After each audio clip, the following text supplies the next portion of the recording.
बिस्मिल्लाहिर्रहमानिर्रहीम। Welcome to my channel Haniya health and beauty tips में अपने दोस्तों को खुश आमदीद करती हूँ। दोस्तों, आज मैं आप लोगों के लिए एक यूनिक सी रेमेडी लेकर हाजिर हुई हूँ। आज की रेमेडी जो है बहुत सिंपल सी है, यानी बहुत सी मुख्तसर शॉर्ट सी रेमेडी है मेरे पास। दोस्तों, मैं साथ ही आपको ये बताती चलूँ, मेरी चैनल की ये कोशिश है, बल्कि ये समझ लीजिए इसकी खूबी है कि आपको मैं वही इंग्रेडिएंट बताती हूँ जो आप इजीली परचेज़ कर सकें और बहुत ही कम, यानी आपका उस पर लागत आपकी बहुत कम आए और कम खर्चे में आप बहुत ज़्यादा पुरकशिश शख्सियत की मालिक हो जाएं। जी हाँ, ये मेरी रेमेडी जो है ये गर्ल्स बॉयज़ दोनों के लिए है। आज की रेमेडी जल्दी से फॉलो कीजिए, नोट फरमा लीजिए। लेकिन अपनी रेमेडी की तरफ चलने से पहले आपसे रिक्वेस्ट करूँगी, Haniya health and beauty tips channel को जल्दी से आप सब्सक्राइब कर लीजिए और बेल बटन को प्रेस कर दीजिए ताकि आपको तमाम अपडेट्स का नोटिफिकेशन सबसे पहले देखने को मिल सके। और अगर आपने ऐसा कर लिया है तो मैं दिल से आप सबकी बहुत ज़्यादा शुक्रगुजार हूँ। तो दोस्तों, रेमेडी की तरफ चलते हैं। मैं आपको बताऊंगी कि आज का मेरा मेन इंग्रेडिएंट जो है वो कच्चा दूध है। जी हाँ, रॉ मिल्क का हमने इस्तेमाल किया है। रॉ मिल्क आप जानते हैं, ये दूध जो है सदियों से ही रंगत को निखारने के लिए इस्तेमाल किया जाता है। ये रेमेडी एक तो आपके चेहरे को बहुत ज़्यादा ग्लोइंग बनाएगी और स्किन कंप्लेक्शन को बहुत ज़्यादा स्मूथ करेगी।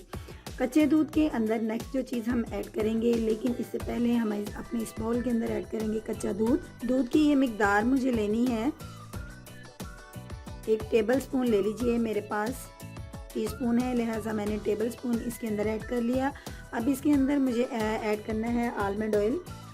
फ्रेंड्स, मैं आपको बता दूं कि जो आलमंड ऑयल है ये आपकी शख्सियत को निखारने के लिए, आपकी स्किन को निखारने के लिए, चमकाने के लिए बड़ा अहम किरदार अदा करता है। इसमें जो विटामिन ए पाया जाता है जो कि आपकी स्किन को बहुत ज़्यादा मुलायम और पुरकशिश बनाता है। इसकी मिकदार तकरीबन 3 से 4 ड्रॉप्स मैंने इसकी मिकदार दूध के अंदर ऐड कर ली। और अब इसके अंदर मेरा नेक्स्ट इंग्रेडिएंट जो जाने वाला है वो आपके लिए एक नई, समझ लीजिए ये वीडियो आपके सामने फर्स्ट मैं ही पेश करने वाली हूँ और ये मेरी आजमूदा रेमेडी है। इसको मैंने इस्तेमाल किया। इसके अंदर मैं ऐड करूँगी गोल्डन पर्ल स्किन शाइनर।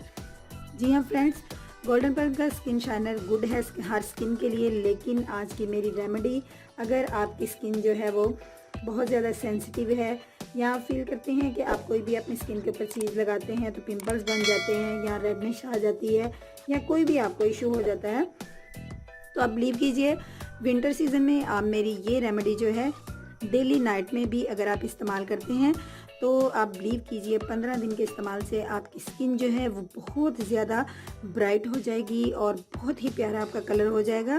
इसके अंदर मैंने गोल्डन पर्ल का स्किन शाइनर जो है वो मैंने ऐड करना है। ये देखिए, इतनी ही मिकदार में मैंने इसको डालना है, इससे ज़्यादा नहीं डालना है, यानी 1/2 टीस्पून मैंने इसके अंदर जो है गोल्डन पर्ल का स्किन शाइनर ऐड कर लिया है। इसके अंदर मैंने ऐड किया 2 टीस्पून रॉ मिल्क। फिर इसके अंदर मैंने ऐड किया 5 से 6 ड्रॉप्स आलमंड ऑयल, यानी बादाम का तेल। उसके बाद मैंने इसके अंदर ऐड किया गोल्डन पर्ल का स्किन शाइनर 1/2 टीस्पून। अब ये आपके पास एक इस तरह का अमेज़ा तैयार हो चुका है, इस तरह का मरकब आपके पास तैयार हो चुका है। इसको अगर आप अपनी स्किन के ऊपर अप्लाई करते हैं, आप इसको बाय कॉटन अपनी स्किन के ऊपर अप्लाई कीजिए और अप्लाई करने के बाद आप सो जाइए और मॉर्निंग में आप उठ के अपने फेस को वॉश कीजिए। आप बिलीव करेंगे इंशाल्लाह ताला आप मुझे, बल्कि आप मेरे चैनल को दुआएं देंगे। जी हाँ, मैं यही कहूँगी, ये रेमेडी बहुत ही ज़बरदस्त और पुरकशिश है, ये आजमूदा है। इसको ज़रूर ट्राई कीजिएगा और पुरकशिश और खूबसूरत सी स्किन हासिल कीजिएगा। तो दोस्तों, उम्मीद करूँगी आज की मेरी ये रेमेडी आपको अच्छी लगी होगी। अगर आज की रेमेडी अच्छी लगी है तो इसको लाइक ज़रूर कीजिए और अपने दोस्तों में सोशल मीडिया पर इसको शेयर कीजिए। कल मिलूँगी अपने दोस्तों के साथ एक नई वीडियो के साथ। कल तक के लिए मुझे इजाज़त दीजिए। अपना ढेर सारा ख्याल रखिएगा। अल्लाह हाफिज़।